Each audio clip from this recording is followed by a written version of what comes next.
of Hot Knots. Jessica is a talented crochet designer and handmade business owner, and she'll be sharing with us how to get started with designing your own patterns. This is a really great skill to learn if you want to start your own blog, or you just want to sell your patterns online, or become a more competent reader of patterns. This is a very, very good skill set to use whether you're a crocheter or a knitter.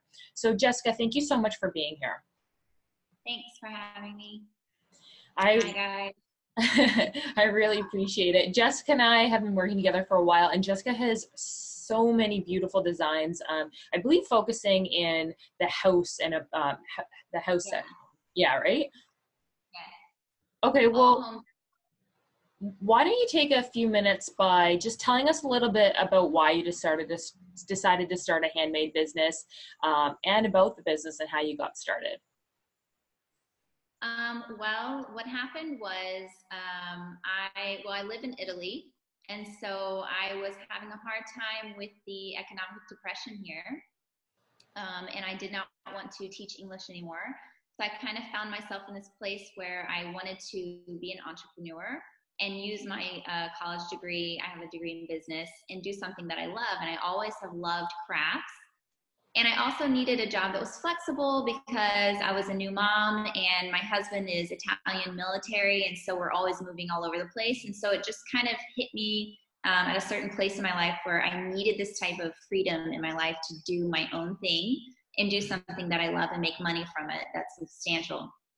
And so I was just one day sitting in my apartment in Sicily, and it just came to me like a light bulb. And I started writing down all these ideas. What I would make, what I would sell, and, things that I like to do, not just things that sell. And it just kind of blossomed from there. I just started getting materials and playing around with things and looking at patterns and how people write them.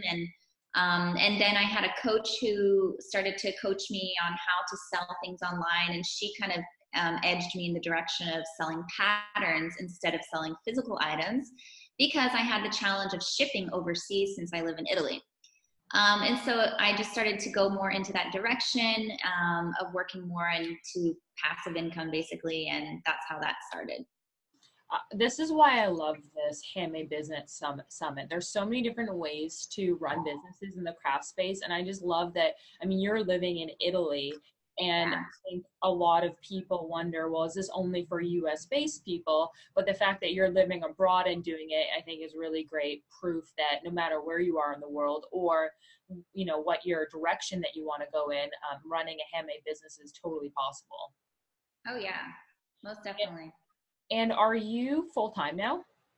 Is this your full-time focus? It is my full-time dedication business.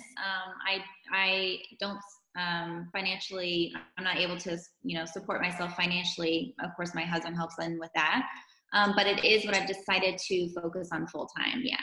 Because the thing with having your own craft business is there's forever potential, and it's your own. And so, spending time on doing this can only benefit me in the future. And I'm hoping to turn it into something that's financially, sustainable. So yeah.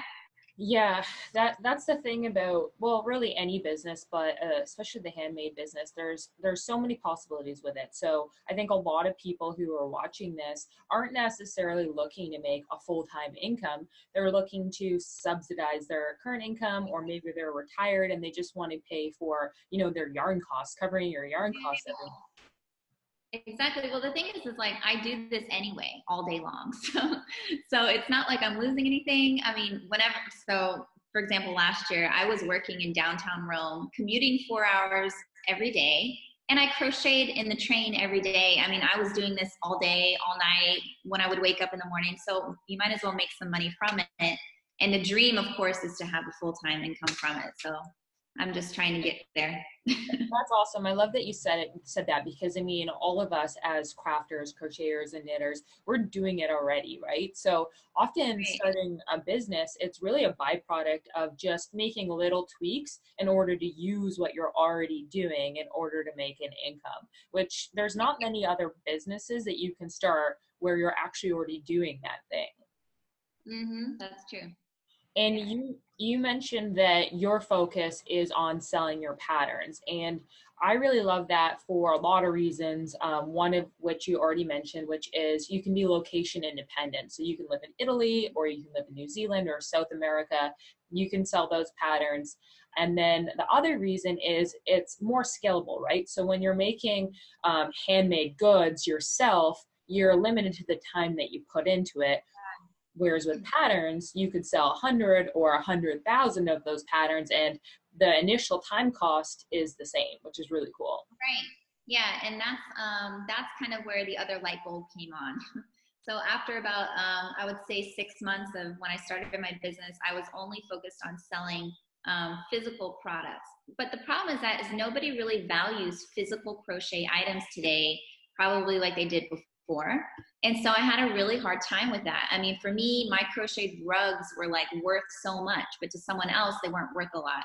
So then, when it comes to patterns, however, people seem to really want to buy that because most people in the crochet or knitting world, they want to give gifts, and we're like gift givers. And so a lot of people just want to do it themselves. They don't want to buy a final product. They want to make it with their own hands and then give it to someone they love. And so this just kind of all made sense. And like you said, you do the work one time and then you make money forever. And I love that. Like I can be on vacation and make money during the night while I'm sleeping, or be on maternity leave like I was not long ago and still make money when I was in the hospital getting paid, for work I did months before. And that's something that's great that you can't get when you're making physical items, really. Yeah, absolutely. And I think that that was going to be my next question I asked, but we kind of covered it. What are the advantages of designing your own patterns versus some of the other business models? And I mean, the location independence is fantastic, making money that's not actually tied to you doing that work. And I think especially as, a woman who you just had a child and you just said you were in the hospital and you were still able to make money. So that's, I mean, how cool is that? And again, It's really awesome. Yeah, and it's also, a creative outlet. I think it's healthy for your mind, to be able to like make something that you see in your mind come to life. Mhm. And so it's great, I think. So, how did you get started with designing your patterns? Because I think one thing that we mentioned already is many of us are already doing the crochet or doing the knitting, and reading patterns is one skill, but actually coming up with your own designs is a little different. So, how did you move from just doing other people's designs to actually taking the first step to creating your own design? Well, first of all, when I first started, just me personally, is I always did my own thing. I never really took someone else's work and then made it and sold it because I was so particular in what I liked. And so it was almost like a problem. Like I didn't like anything, so I had to make what I saw in my own head. But to get started in the whole design process, there are like very specific things I learned that you need to do. The first thing is to figure out your niche in the crochet world or knitting world. You've got to find something that you want to do and stick to that. Like there are people who make just baby items. There are people who only make bathing suits. And then there are people like me who only focus on home decor. First is to figure that out. And then you have to figure out your theme, like what's particular about your patterns. Like what's particular about mine is that they're all focused on t-shirt yarn, which is very specific and it's heavy and it's very textured. And so certain people will be geared towards my type of work versus other people's work maybe because it's textured and chunky. That's another thing to do. And then to really figure out your style, of course you have to like make something that you want to make, and you can't just make something like baby items because everyone buys baby patterns. You got to make sure that you like to do it. And I love to do home decor stuff because I love to decorate my house. So that's what I make. And the other thing is you have to make sure that you're creating something that people will most likely give as a gift. Because for me, what I did when I started is I started to do a lot of surveys in the crochet community on Facebook. I would ask people what they wanted, and I figured out that crocheters are people who love to give gifts. They're grandmothers, they're people who give gifts to their son's teacher at school. They're, women mostly who do this. And so, for example, I have like as an example, basket I make. Oh my This, God. for example, is a really cheap and fast gift that somebody could give. And so it ends up being a perfect pattern to make because this is something most people would do probably. And so, you know, slowly you start to like figure out those steps, and then you start, you know, practicing, you know, have a vision, you practice and you write it out and you rip it out and you try again. And that's kind of the process. There's so many things that you said there that I just love and I think are so insightful that, you know, even established business owners can really learn from. And the first is choosing a niche. I mean, whether you're designing your own patterns or you're going to sell finished products or you're going to create a blog, whatever direction you go in any business, I think that is so important, is to really identify what segment of the market you're speaking to. Because if you come out and you say, hey, I'm going to make a crochet or a knit business, and you're talking to everyone, well, I mean, in the United States alone, that's probably about 30 million people. That's a really large audience, right? So really thinking about, you know, are you going to talk to people who love home decor, or, you know, the festival market, for example? That's a totally different market than maybe someone buying you know, chunky baby items. So it's important, and also it makes the creative process so much easier because you know who it is that you're talking to, and therefore guiding your designs more, right? Right, it really does. Like for me, okay, my type of style, for example, and where my inspiration came from was Italy, and the way that they decorate inside Italian houses, in modern Italian houses, everything is white. Everything is very simple and modern, and also coming from nature. So they use a lot of like nature tones, like greens and browns. So that is like the base of everything I make. I mean, this basket is pretty modern looking in the colors, right? And Absolutely. and so everything I make, I know it has to fall within that realm, you know? And so in the end, my store is very cohesive, and people, when they come to my store, they know exactly what they're going to find. It's not going to be like some random bikini that I'm selling or whatever, you know? Yeah. Yeah, exactly. And it flags someone who's interested in that basket. If they go to your store, likely they're going to be interested in all the other patterns that you have too, Yeah. because they all kind of work together. And so that's important too as a business owner, is you want to think about, hey, how do I make that first sale, that first introduction with them? But then the next thing you're thinking about is, how do I build a relationship with them over the fullness of time so that they're coming back and getting my patterns? And right, and like being cohesive like that helps you to make, you know, packages, like selling four things that are similar. You're more likely to make four times the money than just selling one pattern because you have similar things, you know, that go together. Yeah, absolutely. I think that's awesome. I love that you've done that. And also, if you guys haven't been to Jessica's store, you should definitely check it out, both for patterns and just as inspiration for really a good template for how to approach growing your design business if that's the route you're going to go. Yeah. And then the other thing that you mentioned that I really liked was you surveyed your audience. And I think that's so cool. Not enough people do this. And I mentioned this in one of my other classes I did with Tony for the summit. And I said that there's a really great book out there called Ask. Have you heard of it, by Ryan Levesque? Mm-mm. You should check it out. So because it really helps you identify a formula for how to properly survey your audience. And I think one of the biggest areas people struggle with in any business is when you're drawing a blank page, right? And when you're not really sure what direction to go in. And choosing a niche definitely helps, but maybe you're not sure what niche to choose. So reaching out and asking those who will be your potential audience really helps inform the decisions you're going to make. So I think that's awesome that you did that. I mean, okay, there have been some surveys I did last year that were fundamental, that changed everything about how I write patterns. It changed me. It really was like, wow, I was shocked by the responses people gave me. I went on Facebook, I did a giveaway. I had like 300 people answer my survey. These are like full-time crocheters.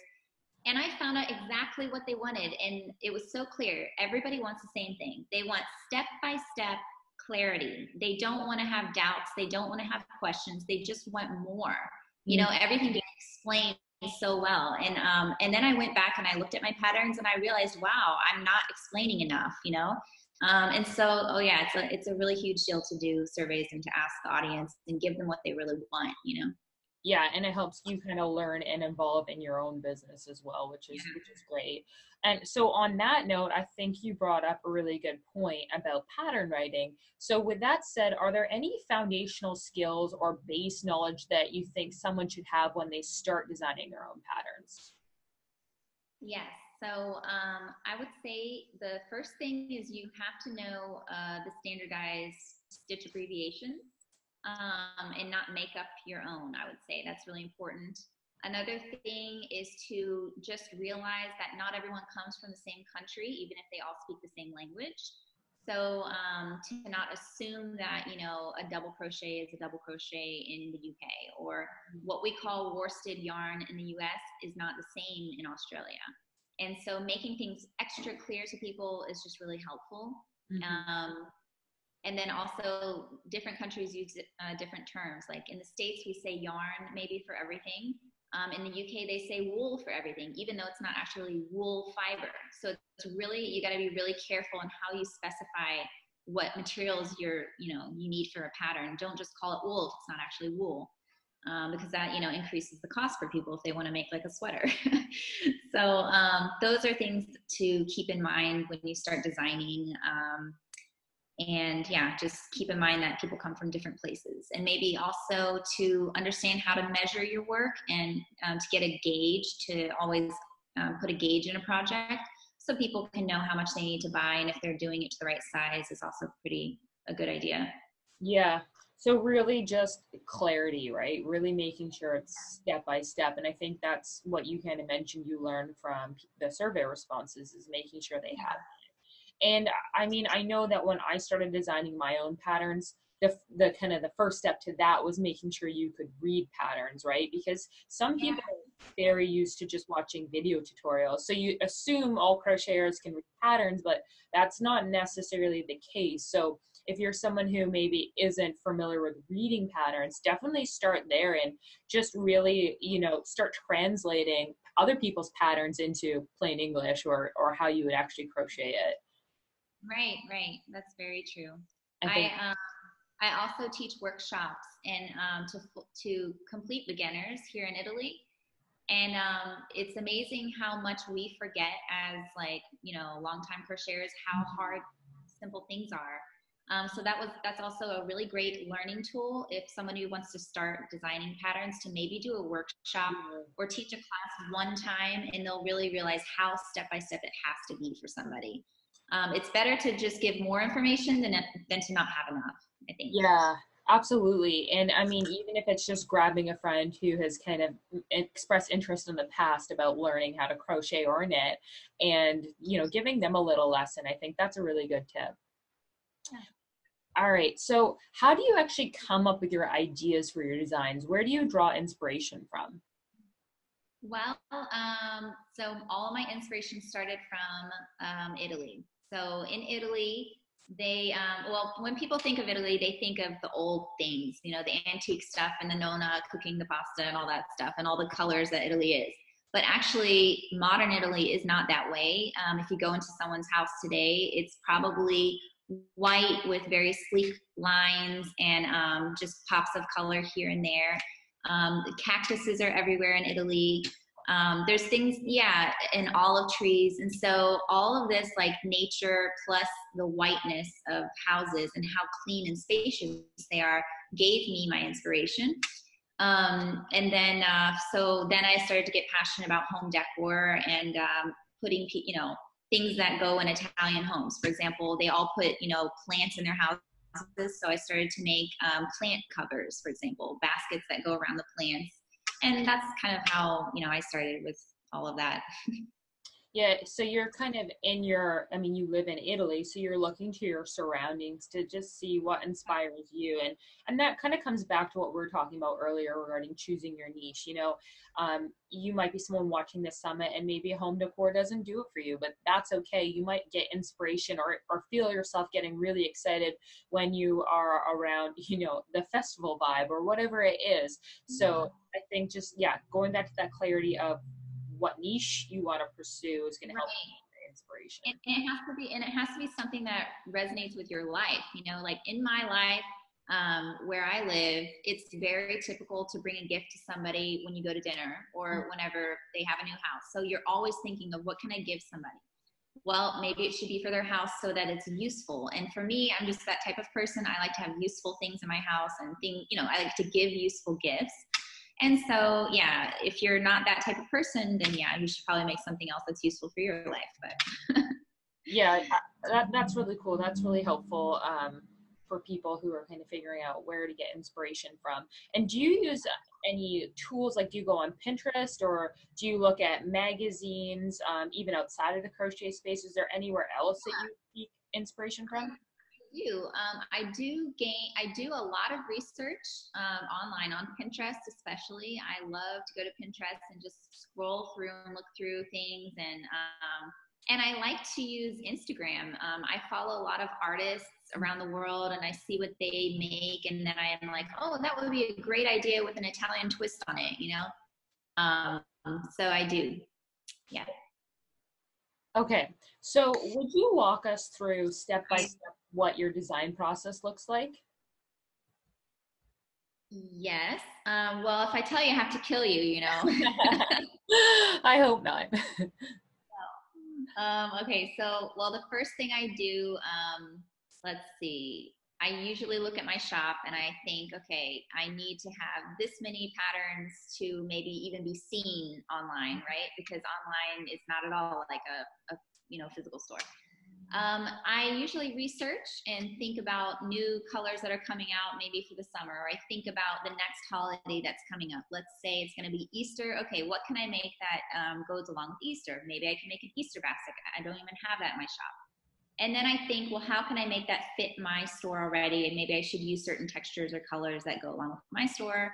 And then I start to play around with that item. So an Easter basket, I'll start making it, trying it out 1,000 different ways, ripping it out, doing it again, ripping it out. And then I finally get the item that I have in my mind, and then I start writing after I do all that, because before there's no point of even writing it down. And then after I do that, I will finalize the product, and then I start videotaping. So in my patterns, I have full video tutorials with everything. Oh, that's great. Yeah, and so I'll set up my whole room. It'll take me like a whole day. I have my tripod with the camera straight down. I got the microphone, the lights. It's like a big production. Yeah. And then I show people everything from the beginning to the end, how to make the whole thing. And then I spend the whole next day doing photos and editing the video, editing the photos. I add subtitles to the video for the deaf community. I mean, it's like a huge, huge deal. Takes forever, but I figure it'll be helpful to someone in the end, so it's worth it. Absolutely. I do all of that, and then I throw it all together in a PDF, and I let it sit for a day to think about it, and I will go through, reread it, and everything. And then I usually finalize the pattern, and then I send it off to 2 of my translators. So I have a Italian translator and a Spanish translator. And they not only translate the pattern for me, but they also work it, and they try it out, and they tell me things, tips and tricks that I could add. And then that's it. And then it's done. And then I just throw it up online, and yeah, it takes a while, but it's one time and then it's over. Yeah. Well, you know what? I mean, that's awesome. That is such a thorough process. And I think that you obviously learn from those surveys, right? I mean, you've really thought of everything. I mean, you get the video, and then I love that you add the subtitles, and then you don't even stop there. You also have it translated into other languages, which is really cool because that opens you up to more markets that are probably less competitive as far as patterns go online. And you're getting the feedback from the testers and that sort of thing too. I'm assuming, adjust your patterns to make them even more usable, which is awesome. So I think that, one thing when you're starting a new business, it's so easy to get overwhelmed, right? You're like, oh, I got to do this and I've got to do that. And, Jessica does this, so I have to do all of these things too. And you're like, I can never do that. So you count yourself out before you even give yourself a chance. So I think one thing to note is, I'm sure when you first started, you didn't have this entire process worked out, or did you? No, not at all. Not at all. So you kind of added layers as you went along, right? Yeah. Oh, definitely. I mean, you know, it was a continuous learning process. At the beginning, when I look back at my PDF files from the beginning of when I started, they were so simple and basic. Yeah. And now, I mean, it's like unbelievable how much more effort I put into them because of, you know, you always learn. And Mm-hmm. as you're designing, it's not like you're stuck in a bubble. I'm going to do my work and I'm not going to look at anyone else. Like, no, a good designer, I would hope, would, you know, check out other people's work and see what they do, what they don't do, what you like, what you don't like, you know, and constantly keep their eyes open, their ears open too. And that's how you learn and, you know, you make better patterns. And so it's, yeah, you can just keep learning forever. Yeah, There's that's no limit. definitely the truth, but both in crochet and as a business owner, you just keep evolving. So I think one thing I'll say is if you're listening to this and you're thinking I might want to start designing my own patterns, really just focus on, well, you know, the big picture of where do you ultimately want to go, but then then just the next step, you know, maybe just start by doing your first design project and documenting that, and don't worry about creating a video tutorial yet, don't worry about translating other languages, just Oh, start. definitely. You just have to start somewhere. You cannot wait for the perfect day and the perfect weather and the perfect everything to have all your ducks in because you'll never start. You just have to start today. Yeah, And then once you start, you kind of just like get the ball rolling. And then a month later, you've already had it, you know, 3 patterns, and then you just keep learning. And that's how you have to do it. Yeah. exactly. And perfection can be the enemy because it really gets in the way of a lot of people just getting going. And the other thing I'll say is be mindful of not comparing yourself to other people. You know, if someone's sitting here saying, you know, you have a blog and you do these amazing patterns, what do I have? That's again going to stop you from moving forward. So I think you just have to compare yourself to yourself. I think what it would be important for someone starting out is maybe to think like, what would make my patterns better than anyone else's? You Mm-hmm. know, what is something that no one else is doing that would make mine so valuable that someone would pay $5 for them? You know, for me, it was video because everybody wants just extra help and also doing the subtitles for the deaf because no one does that. But, you know, someone else, maybe it'll be like step by step photos, taking photos of every little thing. You know, it's a lot of work, but once you do it, it's over, and then you'll be a renowned designer maybe one day for Dolce & Gabbana. Yeah, well, exactly. And you know, you as you go along, you kind of add those things, and so I think that's really important. So I was going to say something very, I think, helpful, but it has escaped me, so it'll probably come back. But I think that's important. Oh, that's what I was going to say is, you know, what you mentioned was looking for, you know, how can I make this better than anyone else? And I think as far as making that kind of actionable for a lot of people, I think start by asking yourself a question, you know, what do you get frustrated by when you're reading patterns online? And, Right? you know, what do you feel like, have you ever found yourself looking for a pattern that you couldn't find? Or, you know, just anytime, basically, this is actually a great exercise because it's an opportunity to turn your frustrations into something exciting, right? So if you find yourself getting frustrated or like a little annoyed that, you know, something isn't working or you can't find it, make an observation, write that down about what it is that happened, because likely that's an opportunity to turn it into a pattern or a business opportunity within the handmade space. That's very true. Very true. I can tell you so many times I read patterns and they never had a stitch count at the end of every row. Right. Most frustrating thing ever. I'm like, why didn't they just do that? You know? Mhm. Yeah, Yeah. exactly. And things like that just make it better for everyone. And then the whole community starts getting better too. And we start having more consistency across the community. So what about documenting your process? I mean, as you're starting the design, you mentioned you're trying things, you're pulling it out. I mean, that kind of gets hard to keep track of. So do you have a process for making sure that you don't forget and that you can recreate it? Well, I used to use a notebook and I would just flip the page and start over again with what I changed. And then I found that was really not efficient. So I started to just use my computer and I just, you know, use a Word document and it's much faster to erase and write it over and cancel, you know, previous PDFs. But I really try not to write much down until I'm towards more of a finalized project because I'm going to do it again anyway while I make the video. Hmm. So, but if someone's not going to do that, then yeah, I would write down, maybe once you start getting towards the end of what you want it to look like, make it again, because anytime you make your project again, you're just reinforcing all your work that it's done right. And then, yeah, just write it down on a computer. It's just better, more efficient. You can save it in the cloud. It won't get burned or lost or eaten by a dog. Like, Yeah. you'll. Yep. So, yeah, it's kind of finding the right process that works for you, whether that's, as you said, as you get closer to the end, going back and making your counts and then re-crocheting it to just double check your work, or documenting as you go. Do you use any tools, or do you have any recommendations for tools for pattern designing? Um, Really, the most important tool to have is a measuring tape, I think, like one that you use for sewing, the flexible kind.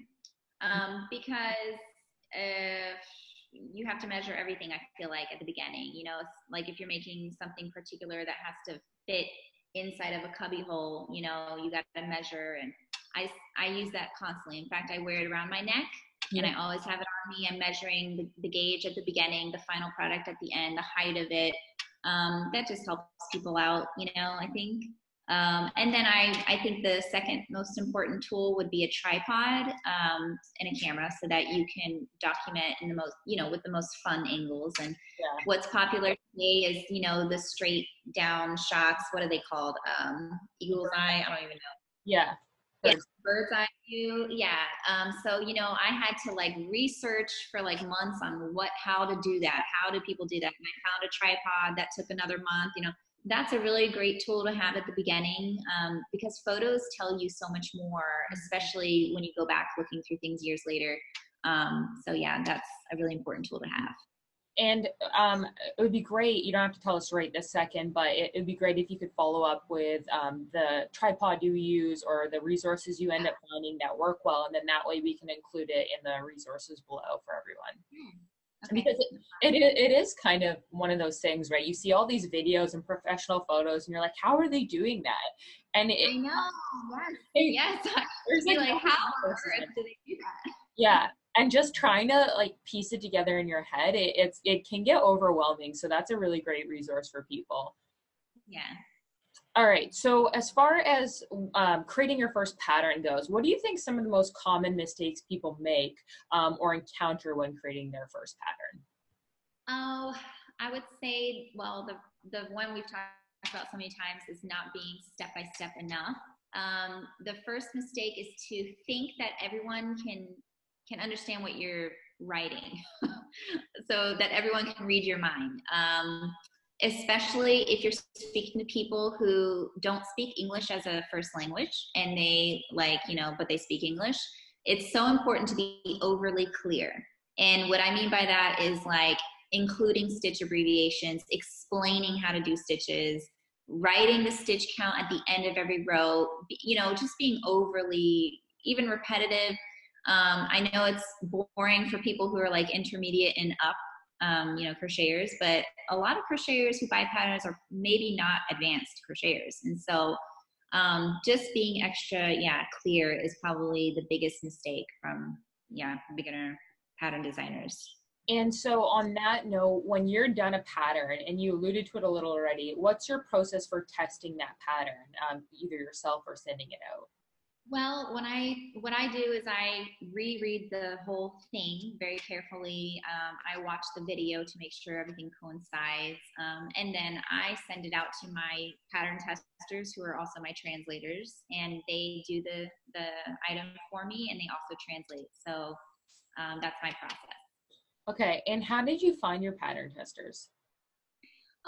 Well, one of them is a friend who has been crocheting her whole life. She's an Italian friend of mine, so we have this exchange.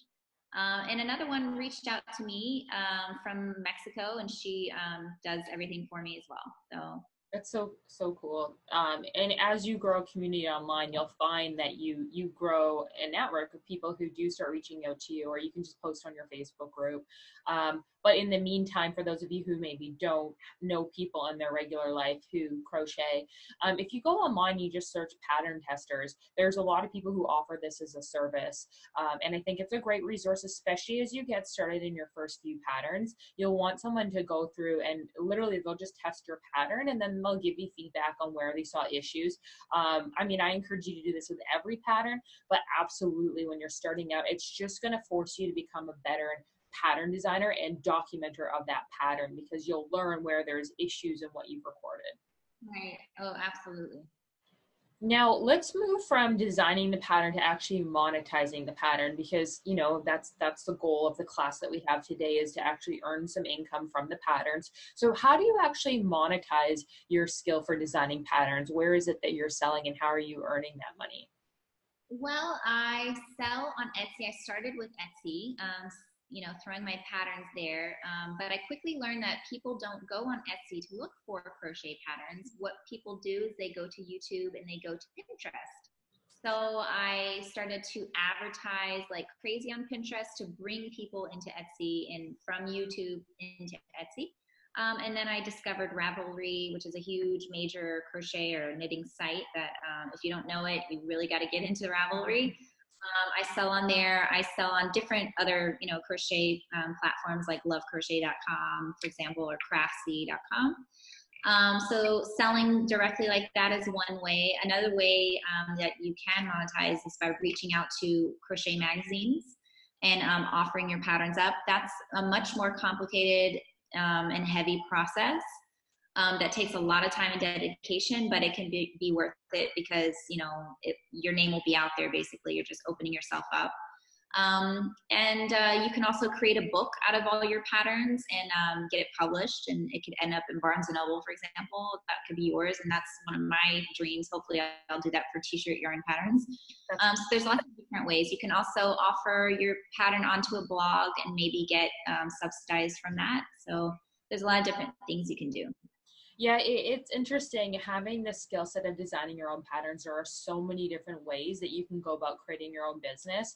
And so for me, my patterns go on a blog, and then we earn money from advertising revenue and growing our newsletter list. So that's one route. Whereas for you, you primarily sell your patterns for a price online, and that's how you earn money. And those are just two of the options. You mentioned a lot of the other ones. So, as you're starting to design patterns, I think it's also good to think about what route do you want. And there's pros and cons of all of them, and we'll cover a lot of these topics in other classes, so be sure to watch those too. But where do most of your sales come from? Most of them it depends on the time of the year. I feel like I would say during the holidays, it's Etsy, like, the Christmas holidays. Around October, November, it's Ravelry. Oh, wow. That's what's happening with me. That's so interesting that depending on seasonality that you're getting better sales from other locations. And so I think that speaks to the importance of when you do have your first pattern design, getting it listed on all these different platforms, because that will give you more exposure. But I think another item that you mentioned, which is really cool, is you didn't just list the pattern on those sites and just sit there and hope that sales would come, maybe initially, but then you learned, hey, that's not how I'm getting sales. I've got to now get ahead of this traffic game and figure out how do I get eyeballs on my patterns in order to make sales. So can you talk to me a little bit about that? Oh my gosh. So that's pretty much everything. Yeah. So people are like, what do you do all day? You just sit on your couch and crochet? No, that's only like 1%. The other 99% is just marketing. Yeah. The computer work is all the back work that no one sees. Unfortunately, it's the boring stuff. So if you can have the most beautiful crochet item in the world, but if no one knows it exists, you'll never ever sell any of it. So that's a sad thing. So, I use Pinterest, and to use Pinterest, I use another system or another website called tailwindapp.com to help me, advertise on Pinterest. And I use Instagram, and I I use another website for Instagram to do all the hashtags. I mean, it's a big mess. But it's a lot of work that's necessary, and there is a way to make it manageable by, you know, doing it once at the beginning of every month and then forgetting about it for 30 days, you know. But it is really fundamental, I think, and also just, you know, being social naturally in Facebook, on Instagram, all the platforms that you want to be on, you know. You can't overload it because then that would just take over your life. But it's important because, especially Facebook today, I think there are so many crochet groups on Facebook. It's so important to just keep commenting and talking to people and telling them, oh, well, I do, you know, this, you know, I do t-shirt yarn patterns, or I do patterns with video. It's important to get the message out there and just scream it from the rooftops, because if you don't, no one will know this, you know. And I think collaborations are also really important too, and helpful to get a whole new branch of, you know, potential customers that you didn't have before. Yeah, I mean, that's the really interesting thing, just as there's so many ways to earn money from crochet and knitting or a handmade business in general. There's so many ways to generate traffic back to your business. And I mean, again, it comes back to, don't let yourself get overwhelmed, just get started and pick a traffic source to start with, you know, whether it's Facebook or Instagram or YouTube.